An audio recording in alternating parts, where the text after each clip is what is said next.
اعوذ باللہ من الشیطان الرجیم بسم اللہ الرحمن الرحیم۔ خواتین و حضرات،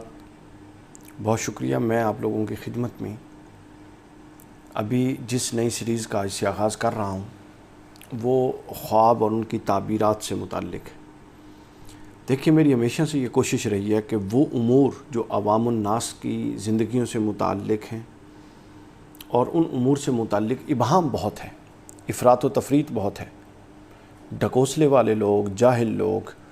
جو لوگوں کو بٹورنے والے لوگ ہیں، ماورائی چیزوں کو بتا دکھا کے لوگوں کو اصل دین کی راہ سے ہٹانے والے جو لوگ ہیں،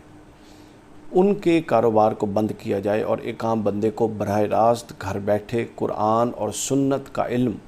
مستند روایات اور مستند احادیث اور مستند چیزوں کے تناظر میں ان کو پیش کیا جائے تاکہ وہ اس چنگل سے بچ سکیں، یہ جو دھوکہ بازی ہے معاشرے میں، اس سے بچ سکیں۔ اور ایک اس کے اندر دھوکہ بازی سے بچانے کا عنصر ہے اور دوسرا اس کے اندر جہالت کا عنصر ہے۔ بہت بڑے بڑے پیران کرام اور بہت بڑے بڑے جماعتوں کے سربراہ جب ان سے وظائف پوچھے جاتے ہیں تو وہ عجیب و غریب ڈھکوسلے مارتے ہیں۔ ایک صاحب ان سے پوچھا گیا کہ کوئی شادی اگر کسی کی نہیں ہو رہی لڑکے کی تو اس کا کوئی وظیفہ بتائیں، تو انہوں نے کہا مغرب کے بعد مسجد میں جھاڑو دیں، لا حول ولا قوت۔ یعنی جس معاشرے میں اس طرح کے جہلاء کرام پائے جائیں گے، اس معاشرے میں دین کی، علم کی اور اصل مستند چیزوں کا ابلاغ ایک بہت بڑی خدمت ہے۔ تو ابھی میں آپ کے سامنے لا رہا ہوں ایک سیریز جو خوابوں اور ان کی تعبیرات سے متعلق ہے۔ یہ انشاءاللہ آگے چلتی جائے گی۔ اس خواب اور اس کی تعبیر سے متعلق پھر ہم مختلف تعبیرات جو آپ میسیجز میں بھیج سکتے ہیں، آپ کمنٹس میں بھیج سکتے ہیں، آپ اس تعبیرات کے سلسلے کو مجھے ای میل کر سکتے ہیں اگر کسی کو کسی خواب کی تعبیر چاہیے، تاکہ ہم اس کو پھر ایک ویڈیو کے ذریعے بتا دیا کریں گے۔ اس کے بہت سے معاملات ہیں، بہت ساری چیزیں ہیں، بہت سارے خوابوں کی اقسام ہیں۔ پھر یہ چونکہ ایک ضمنی علم ہے، اس میں بہت سارے اختلافات ہیں کہ کس خواب کی تعبیر ہوگی، کس خواب کی نہیں ہوگی، کون سا خواب بیان کیا جائے گا، کون سا خواب بیان نہیں کرنا چاہیے، کس سے خواب بیان کیا جائے گا، کس سے خواب بیان نہیں کرنا چاہیے، کس وقت کی تعبیر کیا ہوگی، کس وقت کی تعبیر کیا ہوگی، تعبیر کے وقت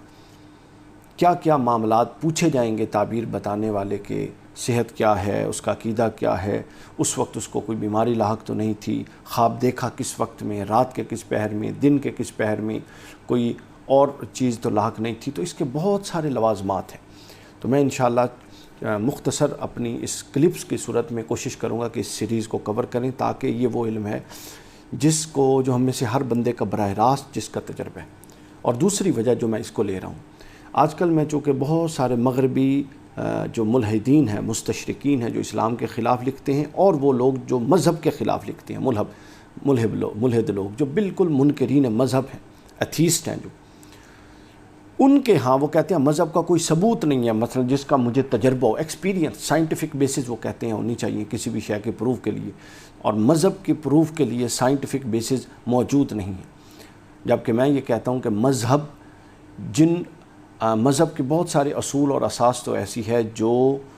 سائنٹیفکلی پرووڈ ہے، جس کے حقائق کی نوعیت اور استدلال بالکل وہی ہے جو سائنس کا استدلال ہے، جو محسوس کے ذریعے، معقول دلائل کے ذریعے قرآن اپنے بنیادی معتقدات پیش کرتا ہے۔ لیکن اس کے ساتھ کچھ ایسا حصہ بھی ہے جو غیب سے متعلق ہے، وہ بنیاد بنا کے ملحد جو ہے وہ انکار مذہب کر دیتے ہیں۔ یہ حصہ خوابوں والا لینا اس لیے ضروری ہے کہ اگر یہ ایک واحد ایسا اساس ہے کہ ہم جس کی بنیاد پہ ہر شخص مذہب کے وہ ماورائی معاملات جس کا عام سائنٹیفک طریق پر مشاہدہ اور تجربہ نہیں کیا جا سکتا، اس طریق پر اس کا بھی کیا جا سکتا ہے، چونکہ یہ وہ چیز ہے جس سے ہر بندہ گزرتا ہے۔ یعنی ہم اس محسوس دنیا میں رہتے ہوئے ایک دوسری دنیا کا تجربہ کرتے ہیں۔ اگر ہم اس کا تجربہ کرتے ہیں اور دن میں ایک نئی دنیا، رات میں ایک نئی دنیا کا تجربہ کر سکتے ہیں، تو یہ استدلال امام غزالی نے لیا ہے اپنی سرگزشت میں